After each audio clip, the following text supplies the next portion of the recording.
This government shutdown is ridiculous and it's sad. Dear Congress, I think that you should write a check out of your own personal paychecks to pay back the $300 million a day that you're losing the American people. I want to tell Washington, everywhere from the president to Congress, get your job done. We voted you in there not to sit around, get paid, and do nothing. To the people in Washington, D.C., grow up.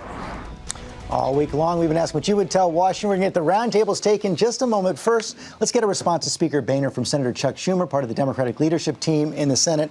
Senator, thanks for joining me this morning. You heard Speaker Boehner right there. He is not going to put a clean vote for a clean government funding resolution on the floor, not going to put a vote for a clean debt limit extension on the floor unless the Democrats start to negotiate.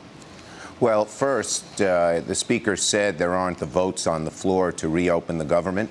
Let me issue him a friendly challenge. Put it on the floor Monday or Tuesday. I would bet there are the votes to pass it. We have just about every Democrat. 21 Republicans have publicly said they would. There are many more Republicans who have said that they privately would. So, Speaker Boehner, just vote. Put it on the floor and let's see if you're right. On the debt ceiling, I think there's a bit of posturing going on here. To have us default could, and there's a pretty high chance, send us into a recession deeper than the one in 2008, George, for a very simple reason. Once the markets have to mark down a major security they hold, in 2008 it was housing securities, now it's U.S. Treasuries held more widely, then banks' balance sheets get all out of whack, people stop lending, interest rates go up, lines of credit freeze, and you risk a depression. I believe Speaker Boehner will not do that when push comes to shove. But isn't the posturing, Senator, on both sides, perhaps? I mean, the president's saying at this point that negotiating over the debt limit is worse. The consequences are worse than actual default. He's playing with fire there, isn't he? Well, I think they're playing with fire. You don't negotiate over something like the debt ceiling. Other presidents have done it. No, the one time that it was really done in this kind of way, not just, well, it was a deadline and you had to decide abortion or something else, was in 2011. We went right up to the deadline. The stock market lost 2,000 points. $18 billion was lost by the American people. And in that case, the markets didn't believe it was true. Now they are, because of their brinksmanship on federal spending and because of the kind of language Speaker Boehner used.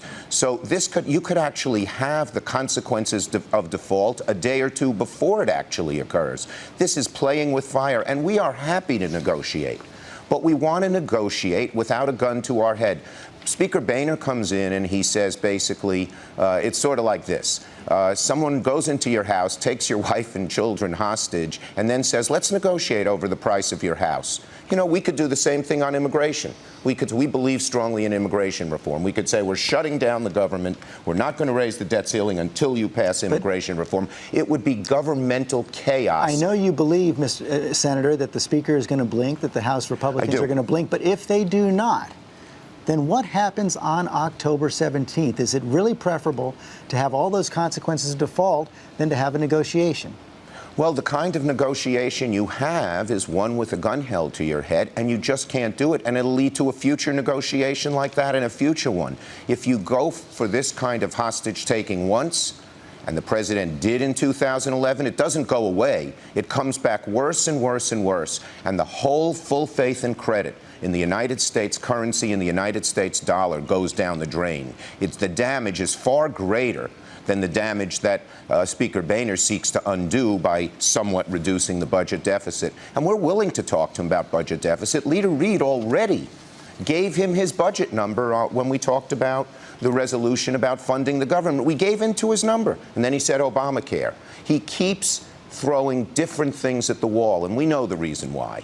Ted Cruz and the hard-right Republicans are holding him hostage, in effect, and right up to now, he hasn't had the courage or strength to resist them.